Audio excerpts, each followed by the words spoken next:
말씀을 가지고 교만이 부른 화라는 제목으로 말씀의 은혜를 함께 나누도록 하겠습니다. 우리가 계속적으로 이 수요 예배 시간들을 통해서 바로 이스라엘의 열왕들에 대한 이야기를 갖고 있는 이 열왕기하의 말씀을 우리가 함께 나누고 있습니다. 그런 가운데에서 이제 열왕기하의 중반부의 시간들을 마치고 이제 후반부로 들어가게 되는데요. 여러분, 이 열왕기하의 13장은 아주 중요한 열왕기하 전체의 분기점이 되는 장입니다. 무엇에 대한 분기점이 되게 되느냐? 이 13장의 말씀은 이제 솔로몬 이후에 분열된 이스라엘, 곧 남유다와 북이스라엘의 중반기의 모든 통치를 마치고 이제 하반기, 곧 후반의 이 분열 왕국의 통치에 대한 내용을 기록하고 있는 것이 14장부터의 말씀이기 때문이에요. 그래서 중반기의 말씀이 13장부터 마치게 되고, 그리고 이제 14장부터는 무엇에 대한 내용이 기록되고 있느냐? 바로 이스라엘의 두 개의 나라인 이 남유다와 북이스라엘의 쇠퇴기에 대한 말씀이 기록되고 있는 것이 14장부터의 말씀입니다. 그래서 14장부터 17장까지의 말씀은 어느 나라의 멸망의 과정을 소개하고 있느냐? 북이스라엘의 멸망의 과정을 소개하고 있고, 그리고 이제 18장부터 25장까지가 바로 남아있는 마지막 이스라엘의 나라인 남유다의 멸망을 설명하고 있다는 것입니다. 그래서 실제적으로 이 14장부터는 이스라엘 전체가 멸망으로 치닫게 되는 그 이스라엘의 사실과 현재의 모습들을 그대로 보여주는 것이 14장 이후부터의 말씀이라는 것입니다. 그런 가운데에서 오늘 우리가 읽었던 이 본문의 말씀은 바로 남유다의 8번째 왕이었던 이 요아스의 아들인 아마샤의 통치에 대한 내용을 기록하고 있는 것이 오늘 우리가 읽었던 본문의 말씀입니다.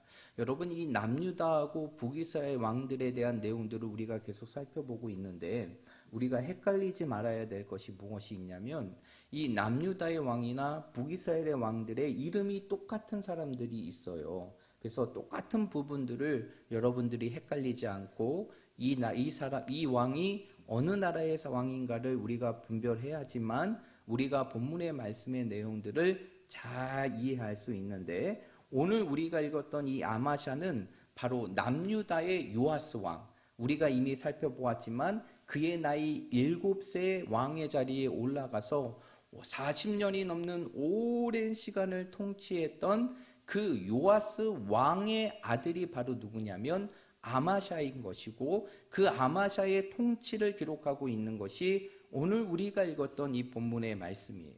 그런데 오늘 본문의 말씀을 보게 되면 성경은 이러한 아마샤에 대해서 어떻게 평가를 하고 있습니까? 오늘 우리가 읽었던 본문의 말씀을 보게 되면 그 아마샤에 대한 평가를 정확하게 하고 있는데 3절의 말씀이에요. 우리 3절의 말씀 한번 읽어볼까요? 3절입니다. 시작.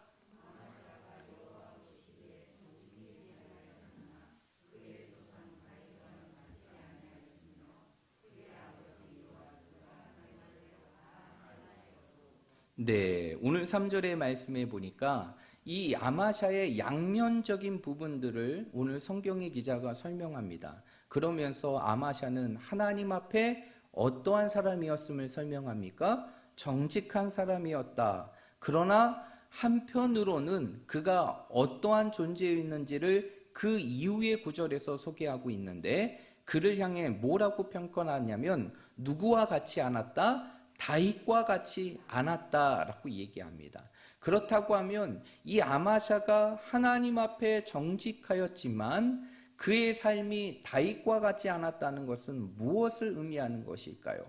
그가 하나님 앞에 정직하게 하나님의 말씀대로 행하였지만 그의 삶이 다윗과 같이 하나님 앞에 온전하지는 않았음을 설명해 주고 있는 것이, 그 부분들을 뒷받침해 주는 것이 4절입니다. 그래서 4절의 말씀에 보니까 그 아마샤는 하나님 앞에 정직히 행하였으나 그의 통치 기간 동안 무엇을 제거하지 아니하였습니까? 산당을 제거하지 않았어요. 이 산당은 원래는 하나님께 예배하며 하나님께 제사를 드렸던 곳이 산당이지만 이 열왕시대, 그러니까 분열왕국 시대에서 이것이 변질이 되어서 우상의 숭배의 근원지가 되게 됩니다. 그런데 중요한 것은 무엇이냐면 아마샤가 이러한 산당을 뭐하지 않았다는 것입니까? 제거하지 않았다는 것이. 그래서 그는 하나님 앞에 정직하였지만 그의 삶이 누구와 같지 않았다? 다윗과 같이 온전하지 않았음을 설명해 주고 있는 것이.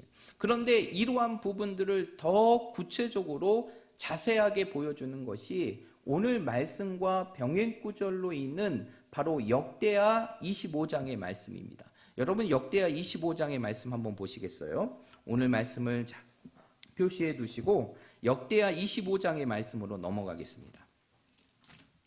역대하 25장의 말씀은 이러한 아마샤의 통치에 대한 내용들을 이 역대 기자가 다시 한번 편집해서 그 내용을 기록하고 있는 것이 역대하 25장의 말씀입니다.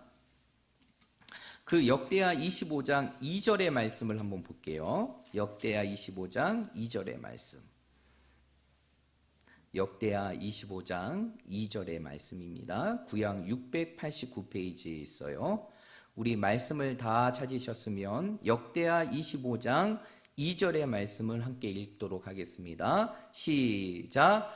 아마샤가 여호와께서 보시기에 정직하게 행하기는 하였으나 온전한 마음으로 행하지 아니하였더라. 아멘. 오늘 이 말씀을 보게 되면 정확하죠. 그가 하나님 앞에 정직하였지만 그가 하나님 앞에 어떠한 마음으로 행하지 아니하였다? 온전한 마음으로 행하지 아니하였다는 것이, 그것이 바로 오늘 본문의 말씀에 보면 그가 누구와 같지 않았다는 것입니까? 다윗과 같지 않았다는 모습을 소개하고 있는 것이죠. 그런 가운데에서도 하나님께서는 이러한 아마샤의 정직한 모습을 보시고 그의 인생의 삶에 큰 승리의 기쁨을 허락해 주시는데, 그 승리의 기쁨이 어느 나라와의 전쟁 속에서 이루어지게 되느냐? 에돔과의 전쟁 속에서 이루어지게 되는 것이. 그래서 오늘 7절의 말씀에 보면, 14장 7절의 말씀에 보면 아마샤가 이끌어가는 남유다와 그리고 에돔의 왕이 이끌어가는 에돔의 군사들과 소금 골짜기에서 전쟁을 하게 됩니다. 그런데 그 전쟁을 하게 되었을 때 그 전쟁의 승리가 누구에게 돌아가게 됩니까? 아마샤에게로 돌아가게 되고, 그 이후의 말씀에 보니까 그 전쟁을 통하여 에돔 사람 10,000명을 죽일 뿐만 아니라 전쟁을 통하여 어디까지 취하게 됩니까? 셀라까지 취하게 돼요. 이 셀라까지 취하게 되는데, 이 셀라를 취한 이후에 아마샤가 그 이름을 무엇으로 바꾸게 됩니까? 욕두엘이라 라고 바꾸게 되죠. 여러분, 여기서 욕두엘이라는 단어가 굉장히 중요한데, 여러분, 이 욕두엘이라고 하면 어감상 좋은 의미가 아닌 것 같지만 사실 이 단어의 의미를 보게 되면 굉장한 중요한 의미를 담고 있다는 것입니다. 이 욕두엘이라는 것은 두 개의 단어가 합쳐진 히브리어예요. 그런데 그 두 개의 단어가 바로 무엇이냐면, 첫 번째가 바로 무엇이냐? 첫 번째가 바로 요크테렐이라는 단어예요. 그래서 욕드라는 것은 요크테렐이라는 히브리어 단어인데, 그 단어의 의미가 순종하다, 복종하다예요. 그러면 마지막 엘이라는 단어가 합쳐지게 됩니다.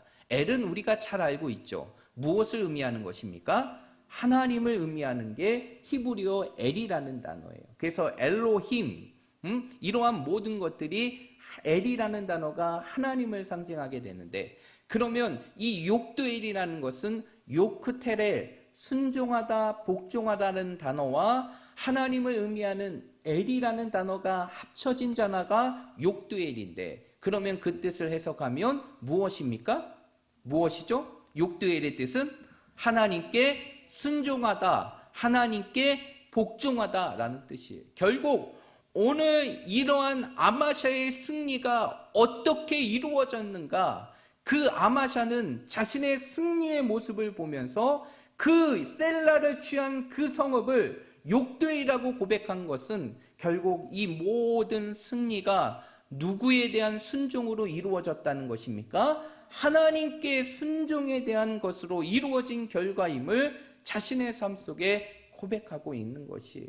여러분, 순종의 삶은 우리의 인생의 삶을 고달프거나 힘들게 하는 것이 아니라 우리의 인생의 삶을 하나님의 축복으로 채우는 통로가 됨을 믿으시길 바랍니다. 하나님은 어떠한 사람을 축복하실까요? 하나님은 어떠한 사람에게 복을 주실까요? 하나님은 어떠한 인생의 삶을 승리하게 하실까요? 오늘 아마샤의 모습을 통해서 우리가 볼 수 있는 것은 하나님 앞에 순종하는 자, 하나님 앞에 정직히 행하는 자, 하나님께서는 그러한 자에게 하나님의 복을 주심을 믿으시길 바랍니다. 그러므로 우리 사랑하는 모든 성도들이 오늘 이 말씀을 기억하며 우리의 삶이 늘 하나님 앞에 순종함을 통하여서 하나님이 주시는 그 순종의 축복을 누리며 살아갈 수 있는 믿음의 성도들이 되시기를 간절히 바랍니다. 그런데 오늘 이 아마샤의 통치의 내용들을 보게 되면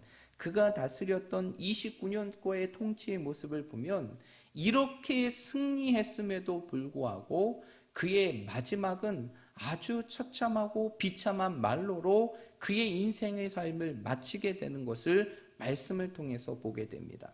오늘 우리가 읽었던 이 8절 이후부터의 말씀을 보면 이 아마샤가 이 에돔과의 전쟁에서 승리를 한 이후에 또 한 번의 전쟁을 하게 돼요. 그 또 한 번의 전쟁이 어느 나라와의 전쟁일까요? 오늘 말씀에 보면 바로 북이스라엘과의 전쟁이라는 것이죠. 그런데 오늘 본문의 말씀을 쭉 읽어보면 왜 아마샤가 에돔과의 전쟁 속에서 10,000명이나 되는 많은 사람들을 죽이고 그 에돔과의 전쟁 속에서 큰 승리를 했음에도 불구하고 그가 북이스라엘과의 전쟁 속에서 완전히 모든 것들을 잃어버리고 패망하게 되는 그러한 결과를 이루게 되었는지 오늘 본문의 말씀은 그 원인을 소개하고 있는데 그 원인이 바로 무엇일까요? 그가 어떠한 마음을 가졌기 때문입니까? 교만한 마음을 가졌기 때문이에요. 그 부분들을 오늘 하나님께서는 이스라엘의 왕이었던 요아스, 북이스라엘의 왕이었던 그 요아스의 고백을 통해서 그것을 드러내게 하십니다. 그래서 8절부터의 말씀을 보게 되면 이 아마샤가 에돔과의 전쟁 속에서 승리합니다. 승리해요. 큰 승리를 하고 그리고 성읍까지 취하고 이 모든 것이 하나님께 순종의 결과임을 자신의 삶 속에 고백하게 되고 그 이후부터 어떻게 되느냐? 아마샤가 누구와의 전쟁을 선포하게 되느냐? 북이스라엘과의 전쟁을 선포하게 돼요. 그런데 그 당시 북이스라엘을 다스렸던 왕이 바로 누구냐면 요아스라는 왕이에요. 이 요아스는 누구의 손자이느냐? 오늘 본문의 말씀을 보게 되면 바로 예후의 손자였고 예후의 아들이었던 여호아하스의 아들이었던 사람이 바로 요아스라는 인물입니다. 그 요아스에게 뭐라고 얘기하느냐? 오늘 8절 하반절의 말씀에 보면 오라 우리가 서로 뭐하자? 대면하자라고 얘기해요. 여러분이 대면하자는 것은 단순히 그냥 얼굴을 보고 만나자 그런 의미가 아닙니다. 이제는 어떻게 하느냐? 전쟁의 내용들을 선전포고하는 것이 대면하자라는 단어의 의미예요. 결국 이 아마샤는 에돔과의 전쟁 속에서 승리의 취함을 취하고 이제 그 승리의 취함이 이제는 누구의 전쟁을 선포하게 되느냐? 북이스라엘과의 전쟁을 선포하게 돼요.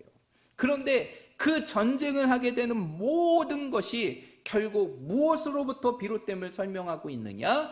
그의 교만함에서부터 시작되었다는 것이에요. 그래서 오늘 9절의 말씀에 보니까 이러한 선전포고를 당하는 북이스라엘의 왕 요아스가 이제 우화를 통하여서 아마샤에게 답변을 하게 됩니다. 그 내용이 바로 9절의 내용인데 우리 9절의 말씀을 우리 한번 읽어보도록 하겠습니다. 9절입니다. 시작.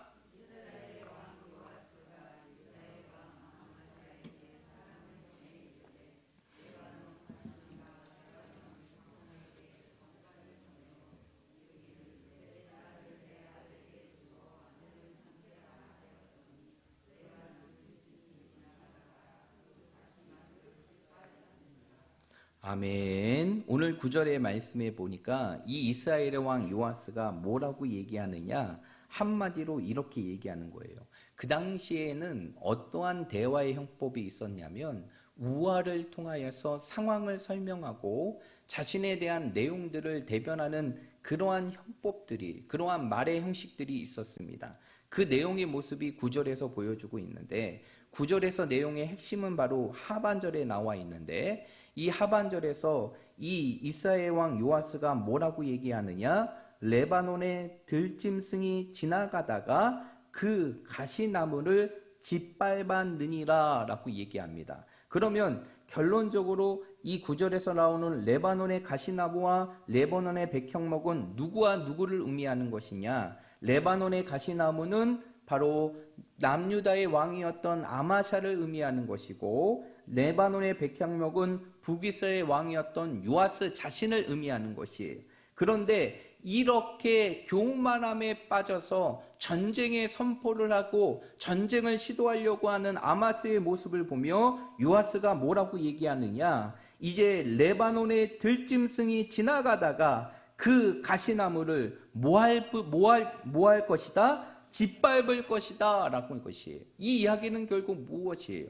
결국 내가 에돔과의 전쟁에서 이긴 그 승리의 교만함이 이제는 너로 하여금 너의 모든 나라와 내 모든 민족을 짓밟게 하는 패망의 결과로 이루어질 것을 예언하게 됩니다. 그런데 여러분, 이것은요 단순히 북이스라엘의 왕이었던 요아스의 고백이 아니라 그 요아스를 통해서 누가 주시는 말씀이에요? 하나님이 주시는 말씀이에요.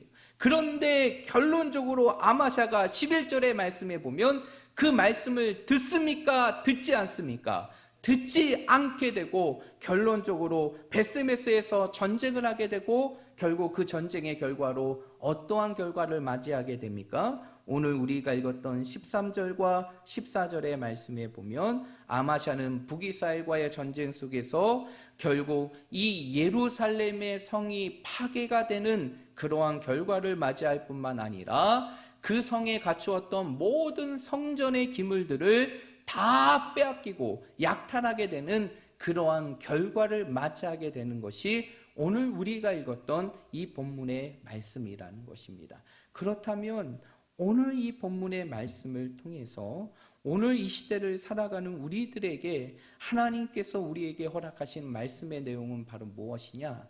결국 믿음으로 살아가는 성도들은 어떠한 상황과 환경 속에서도 무엇을 지키며 살아가야 되느냐? 겸손함을 지키며 살아가야 될 것을 오늘 말씀을 통해서 보여주는 것이 오늘 이 아마샤의 패배는 그리고 아마샤의 그 통치의 말년의 모습은 무엇을 보여주는 것이냐? 교만함이 얼마나 무서운 결과를 내리는지를 오늘 이 시대를 살아가는 우리들에게 분명하게 보여주는 것이 바로 오늘 우리가 읽었던 이 본문의 말씀이에요. 그가 하나님 앞에 정직하여 하나님의 말씀에 순종하고 복종함을 통하여서 에돔과의 큰 전쟁을 이루었지만 결국에는 그 전쟁의 결과로 자신의 삶 속에 교만함을 품게 되고 결국 그 교만함이 어떠한 결과를 맞이하게 되느냐? 승리를 통해 취했던 모든 영광과 모든 것을 한순간에 다 잃게 하는 그러한 결과로 나타나게 되는 것을 오늘 말씀을 통해서 보여주게 된다는 것이죠. 결국 오늘 이 시대를 살아가는 우리들의 삶 속에서 오늘 말씀을 통해서 우리에게 주시는 말씀은 무엇일까요? 이 땅에 믿음으로 살아가는 성도들은 이 세상 속에서 무엇을 지키며 살아갈 수 있어야 되느냐? 끊임없이 우리에게 다가올 수 있는 교만의 유혹 속에서 그 교만의 모든 부분들을 내려놓고 하나님 앞에 하나님을 의지하는 그 겸손의 모습이 우리의 삶 속에 있어야 될 것을 말씀해주고 있는 것이에요. 그렇다면 우리의 삶이 교만함으로 치우쳐지는 인생의 삶이 아니라 하나님 앞에 늘 겸손한 삶, 그 겸손한 인생의 삶을 살아가기 위해서는 우리의 삶 속에 어떠한 모습이 있어야 될까요? 여러분, 우리가 정말 하나님 앞에 겸손하기 위해서는 하나님 앞에 어떠한 모습이 있어야 될까요? 우리의 삶 속에서 정말 중요한 한 가지의 모습이 필요한데 그것은 바로 무엇이냐? 우리의 삶 속에 무엇을 기억하며 살아가는 것이냐? 하나님의 은혜를 기억하며 살아가는 것입니다. 여러분, 오늘 이 아마샤의 모습을 통해서 우리가 기억해야 될 것은 결국 우리도 세상 속에서 무엇인가를 얻고 무엇인가를 승리했을 때 때로는 우리의 인생의 삶 속에서 그 모든 것이 나의 힘으로, 나의 노력으로, 나의 어떠한 결과로 주어진 것으로 생각할 수가 있다는 것이, 그러나 그것이 결국 우리의 인생의 삶을 어떻게 만든다는 것입니까? 교만하게 만든다는 것이죠. 결국 우리가 교만하지 않기 위해서는 딱 한 가지, 늘 우리의 인생의 삶 속에 하나님의 은혜를 기억하며 그 은혜의 삶을 간증하고 고백하며 살아갈 때 그것이 결국 우리의 삶 속에서 교만의 잠에 빠질 수밖에 없는 우리들의 삶을 다시 깨우게 하고 우리의 인생의 삶을 하나님 앞에 겸손한 삶으로 세워나갈 수 있는 능력이 됨을 믿으시길 바랍니다. 그래서 우리가 늘 하나님 앞에 겸손하기 위해서는 우리의 삶 속에 무엇을 기억해야 되느냐? 하나님의 은혜를 기억해야 되는 것이에요. 하나님의 은혜가 없이는 내가 한순간도 살아갈 수 없고 내 삶의 모든 이루어진 결과들이 나의 어떠한 인생의 결과가 아니라 하나님이 주시는 은혜임을 기억할 때 우리는 모든 삶 속에서 무엇을 지키며 살아갈 수 있습니까? 겸손함을 지키며 살아갈 수 있다는 것이, 그러한 겸손함을 하나님 앞에 끝까지 지킴을 통해 하나님 앞에 놀라운 평가를 받았던 왕이 있는데 그 왕이 바로 누구냐면 바로 다윗이라는 인물입니다. 다윗의 인생의 삶 속에서 우리가 잘 알고 있듯이 그의 인생의 삶 속에 큰 한 번의 넘어짐이 있었지만 그가 그 넘어짐의 자리에서 다시 일어나 하나님이 주시는 그 믿음의 길을 걷고 하나님 앞에 하나님의 마음에 합한 사람이라는 그러한 평가를 들을 수 있었던 것, 자신의 삶 속에서 그 겸손함의 모습을 지킬 수 있었던 것은 다윗의 인생의 삶 속에 무엇을 기억하였기 때문입니까? 하나님의 은혜를 기억하였기 때문이라는 것이에요. 그러한 하나님의 은혜에 대한 고백을 담고 있는 것이 어디에 나와 있느냐? 사무엘하 22장의 말씀에 나와 있어요. 우리 한번 살펴볼까요? 사무엘하 22장의 말씀입니다.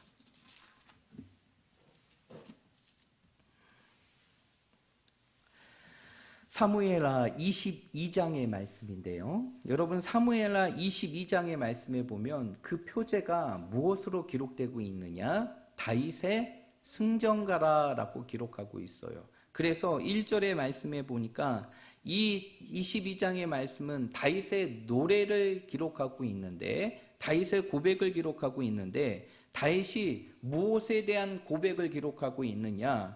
자신을 끊임없이 죽이려고 했던 10년 동안의 사울의 손에서 자신을 구원해 주시고 모든 대적의 손에서 자신을 구원해 주신 그 하나님을 노래하며 찬양하는 내용이 22장의 말씀이라는 것이에요. 근데 22장의 말씀에 보면 2절과 3절의 말씀에 보면 자신의 구원의 주체가, 자신을 구원하신 구원의 주체가 누구이심을 설명하고 있습니까? 하나님이심을 설명하고 있어요. 그러면서 4절부터는 그 하나님께서 끊임없는 죽음의 위협과 그 대적의 손안에서 나를 어떻게 구원하셨는지 쭉 설명하고 있다는 것이, 그러면서 이 22장의 마지막 결론에 해당되는 47절부터 50절까지의 말씀을 보면 다윗이 무엇을 고백하느냐? 이 모든 것이 누구의 은혜임을 고백합니까? 하나님의 은혜임을 고백하게 돼요. 그리고 그 하나님의 은혜임을 고백하며 그 하나님 앞에 온전한 찬양을 드리는 것이 이 22장의 마지막 결론에 대한 내용이에요. 그래서 50절의 말씀에 보면 다윗이 마지막으로 뭐라고 고백하느냐? 여호와여, 내가 모든 민족 중에서 주께 감사하며 주의 이름을 뭐하리이다? 찬양하리이다 라고 얘기해요. 그러면서 자신의 삶 속에 이러한 구원을 주신 하나님의 은혜를 기억하며 그 하나님 앞에 모든 영광을 돌리고 그 하나님을 찬양하며 마무리하는 것이 바로 오늘 22장 다윗의 승전가의 내용이에요. 결국 이것을 통해서 우리가 볼 수 있었던 것은 바로 무엇이냐? 다윗이 한 번의 넘어짐 속에서도 그의 인생의 삶이 흔들리지 않고 하나님 중심적으로 하나님 앞에 자신의 삶을 겸손하게 지킬 수 있었던 것은 바로 무엇이냐? 다윗의 인생의 삶 속에 22장에서 고백했던 것 같이 자기의 삶에 주어지는 모든 것이 누구의 은혜였음을 기억하는 것이기 때문입니까? 하나님의 은혜였음을 기억하였기 때문이에요. 그 은혜에 대한 기억이 그로 하여금 교만할 수 있는 모든 위기로부터 그를 지킬 수 있었던 것이고, 그의 삶 속에서 정말 하나님의 마음에 합한 사람이라는 이러한 놀라운 평가를 듣고, 그리고 남유다의 모든 왕, 아니죠, 이스라엘의 모든 왕들 중에 하나님께서 가장 기뻐하시는 왕의 기준으로 세워지는 것이 다윗의 삶이었다는 것이, 결국 우리의 인생의 삶 속에 겸손을 지킬 수 있는 삶, 그것은 바로 우리의 삶 속에 무엇을 기억하는 것입니까? 하나님의 은혜를 기억하는 것이에요.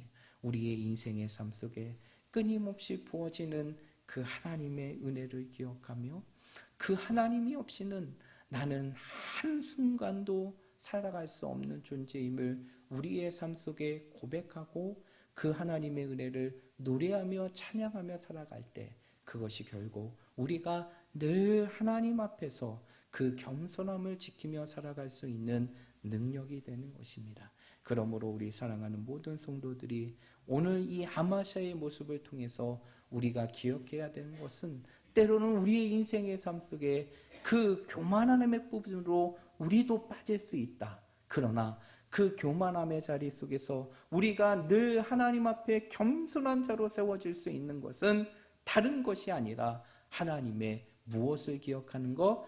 은혜를 기억하는 것임을 여러분의 삶 속에 꼭 기억하시고, 남은 3일의 시간 속에서도 늘 우리의 삶 속에 하나님의 은혜를 기억함을 통하여서 우리의 삶이 하나님 앞에 더 겸손하고 하나님이 주시는 은혜와 축복을 누리며 살아갈 수 있는 믿음의 성도들이 되시기를 주님의 이름으로 축복드립니다.